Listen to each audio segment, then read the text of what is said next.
सरकार समझती थी जो 30% हमारे वोटर हैं वो 30% ना होकर 100% हैं।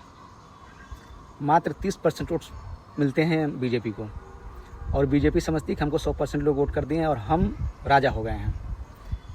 और राजा तो हैं ही, प्रधानमंत्री जी प्रेस कॉन्फ्रेंस नहीं करते हैं और युवाओं के मुद्दे के लिए कोई बात नहीं करते, तो राजा तो हैं ही। लेकिन राजा की हकड़ी युवाओं ने निकाल दी। पूरे देश में प्रदर्शन चल रहा है।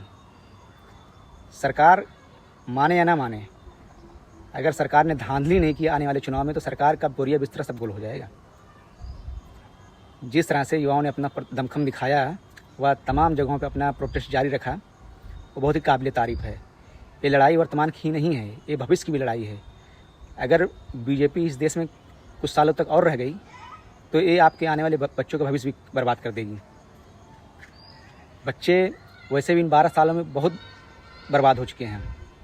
2 करोड़ रोज़गार देने की बात कहा था बीजेपी ने, लेकिन यहाँ रोज़गार तो दे नहीं पा रही है। जो एंट्रेंस एग्ज़ाम हो रहे हैं उनको भी लीक कर दे रहा है सरकार, और अगर इस्तीफ़ा मांगा जा रहा है तो उनके ऊपर लाठीचार्ज किया जा रहा है।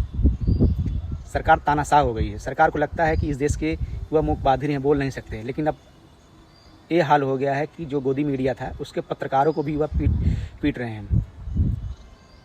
कोई मंत्री अगर युवाओं के बीच में चला गया है तो समझ लिए क्या हाल हो सकता है। इस समय गोदी मीडिया के पत्रकारों को भी एंट्री बैन हो गई है जंतर मंतर पर। अगर कोई मिल भी जा रहा है तो उनकी ऐसी कुटाई हो रही है कि पूछिए मत।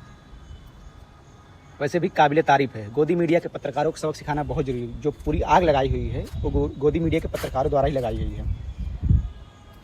समय बदलेगा तो सरकार भी समझेगी कि हाँ, जो यूथ है, 35 करोड़ आबादी 2014 में कहते कि इस देश सबसे ज़्यादा आबादी यूथ की है, और सबसे ज़्यादा बर्बाद करने का काम यूथ का ही किया गया सरकार द्वारा।